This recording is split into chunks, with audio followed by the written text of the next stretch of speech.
হে যুবক, জীবনে অনেক গুনাহ করেছ, অনেক পাপাচার করেছ, অনর্থক কাজে নিজের জীবনের মূল্যবান সময়গুলোকে নষ্ট করেছ।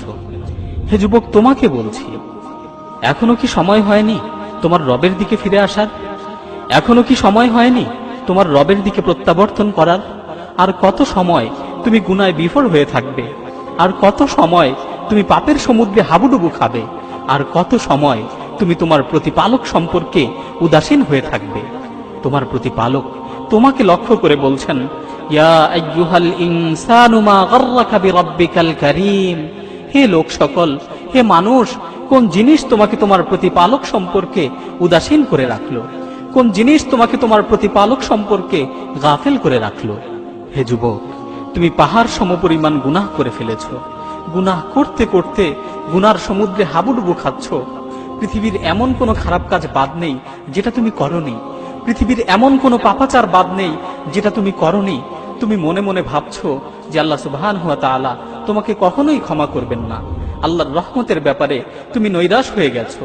কিন্তু জেনে রাখো, আল্লাহ তাআলা তোমাকে লক্ষ্য করে বলছেন, ইয়া ইবাদিয়াল্লাযীনা আসরাফু আলা আনফুসিহিম লা তাকনাতু মির রাহমাতিল্লাহ ইন্নাল্লাহা ইয়াগফিরুয যুনুবা জামিআ ইন্নাহু হুয়াল গফুরুর রহিম।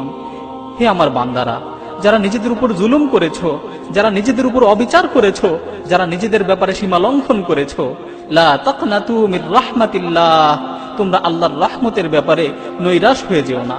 তোমরা আল্লাহর রহমতের ব্যাপারে নৈরাশ হয়ে যেও না। ইন্নাল্লাহা ইয়াগফিরুয যুনুবা জামিআ, নিশ্চয়ই আল্লাহ তাআলা তোমাদের সকল গুনাহকে ক্ষমা করে দিবেন। নিশ্চয়ই আল্লাহ তাআলা তোমার জীবনের সমস্ত গুনাহকে ক্ষমা করে দিবেন।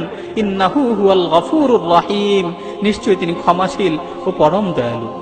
হাদিসের মধ্যে এসেছে, বান্দা যদি আসমান জমিন সমপরিমাণ গুনাহ নিয়ে আল্লাহ তাআলার নিকট উপস্থিত হয়, বান্দা যদি আসমান জমিন সমপরিমাণ গুনাহ করে ফেলে, তারপর যদি আল্লাহর নিকট উপস্থিত হয় এবং আল্লাহর কাছে ক্ষমা চায়, তাহলে আল্লাহ তাআলা তাকে রহমতের চাদর দ্বারা আবৃত করে নেন। আল্লাহ তাআলা তার জীবনের সমস্ত গুনাহগুলোকে ক্ষমা করে দেন। আল্লাহ তাআলা পবিত্র কালামে মাজিদে ইরশাদ করছেন, নাব্বি ইবাদি আন্নী আনাল গফুরুর রহিম। হে নবী, আপনি আমার বান্দাদেরকে জানিয়ে দিন, আপনি আমার বান্দাদেরকে বলে দিন, নিশ্চয়ই আমি ক্ষমাশীল ও পরম দয়ালু।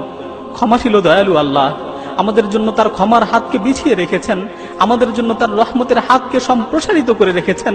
আল্লাহ তাআলা আমাদেরকে ডাক দিয়ে বলছেন, হাল মিন মুস্তাগফিরিন ফাআগফির লাহ। আছো কি কেউ গুনাহ থেকে ক্ষমা প্রার্থনাকারী? আমার কাছে ক্ষমা প্রার্থনা করো, আমি তার জীবনের সমস্ত গুনাহগুলোকে ক্ষমা করে দিব।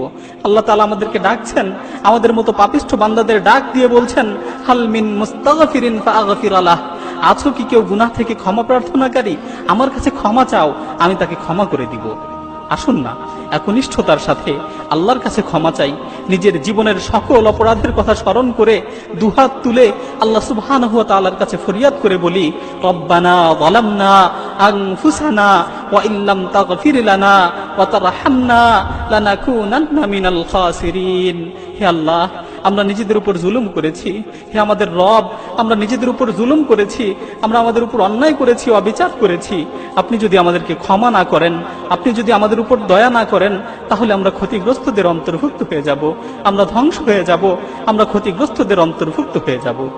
আমরা যদি একনিষ্ঠতার সাথে আল্লাহর কাছে তওবা করি, আল্লাহ তাআলা অবশ্যই আমাদেরকে ক্ষমা করে দিবেন। সুতরাং আসুন না, একনিষ্ঠভাবে আল্লাহর কাছে তওবা করি, আল্লাহর কাছে ক্ষমা প্রার্থনা করি।